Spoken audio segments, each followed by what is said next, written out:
Hi friends, welcome back. Wall to wall ఈ movie July 18న నెట్ఫ్లిక్స్లోకి వచ్చింది. Telugu audio లేదు. Tamil, Hindi, English, Korean లాంగ్వేజ్లో స్ట్రీమింగ్ అవుతుంది.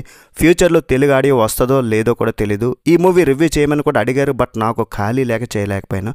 సరే, కొరియన్ మూవీ కదా, ఒక థ్రిల్లర్ మూవీ కదా అని ట్రై చేశా. మరి నాకు ఎలా అనిపించిందో చెప్తా. ముందుగా ఛానల్ని సబ్స్క్రైబ్ చేసుకోండి, ఒక చిన్న లైక్ వేయండి, సపోర్ట్ అయితే ఇవ్వండి. చాలా హోప్స్ ఉన్నాయి ఛానల్ మీద. సబ్స్క్రైబర్స్ అయితే అస్సలు పెరగట్లేదు. కొంచెం సపోర్ట్ ఇస్తే మాకు కూడా హ్యాపీ. కామెంట్ సెక్షన్లో హైప్ కూడా ఇచ్చేయండి మీకు నచ్చితే. 2 hours ఉంది, ఫ్యామిలీతో పాటు చూడొచ్చు. ఎక్కడ అడల్ట్ కంటెంట్ ఏం లేదు. మరి మూవీ నాకైతే ఒక డిఫరెంట్ ఫీల్ ఇచ్చింది భయ్య. బాగానే తీశారు. ఓవరాల్ సాటిస్ఫైడ్ మూవీ చూశాక. సూపర్ అని చెప్పట్లేదు కానీ ఒకసారి చూడొచ్చు. ½ an hour ఎక్స్ట్రా లాంగ్ అనిపించింది మూవీ అయితే. ఈ మూవీ 1 hour 30 minutesకి కరెక్ట్గా సెట్ చేసి ఉంటే ఒక పర్ఫెక్ట్ థ్రిల్లర్ అయ్యి ఉండేది. అక్కడక్కడ కొద్దిగా కన్ఫ్యూజ్ చేస్తుంది. అండ్ తెలుగాడే కూడా లేదు కాబట్టి కన్ఫ్యూజ్ అయ్యే అవకాశం అయితే ఉంటుంది. సబ్ టైటిల్స్తో మేనేజ్ చేసుకోగలగాలి, అర్థం చేసుకోగలగాలి, లేదంటే కష్టం. Regular type of horror thriller కాదు అసలు. ఇది సినిమా దెయ్యాల సినిమా కూడా కాదు, ముందే చెప్పేస్తున్నా. ఇది ఒక ఆర్డినరీ థ్రిల్లరే. మంచి ట్విస్ట్లు ఉన్నాయి. క్లైమాక్స్ అయితే నచ్చింది. సైకలాజికల్ థ్రిల్లర్ టైప్లో ఉంటుంది. ఇందులో మన హీరో చాలా కష్టపడి తన డబ్బులు మొత్తం సేవ్ చేసుకుని ఒక అపార్ట్మెంట్లో ప్లాట్ కొంటాడు. కానీ ఆనందం ఎక్కువసేపు అయితే ఉండదు. ఆ ప్లాట్లో రకరకాల సౌండ్స్ వినిపిస్తూనే ఉంటాయి. అసలు ఆ సౌండ్స్ ఎక్కడి నుండి వచ్చాయి, అసలు ఏం జరుగుతుంది, ఏమై ఉంటుంది, ఎవరైనా చేస్తున్నారా, అసలు అపార్ట్మెంట్లో దాగి ఉన్న సీక్రెట్స్ ఏంటి, ఇదంతా మూవీలో చూడడానికి ఉంటుంది.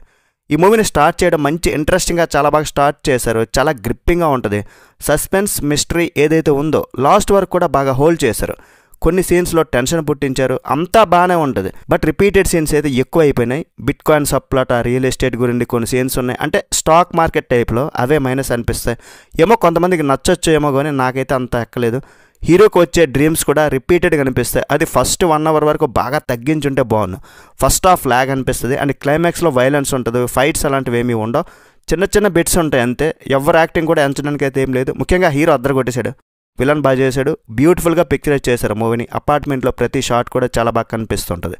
బ్యాక్గ్రౌండ్ స్కోర్ మాత్రం అదిరిపోయింది అబ్బా. ఆ సౌండ్స్ వస్తుంటాయి కదా, మీరు మంచి క్వాలిటీ ఇయర్ ఫోన్స్ లేదా హోమ్ థియేటర్లో సౌండ్స్ ఎఫెక్ట్స్ వినిపిస్తుంటాయి.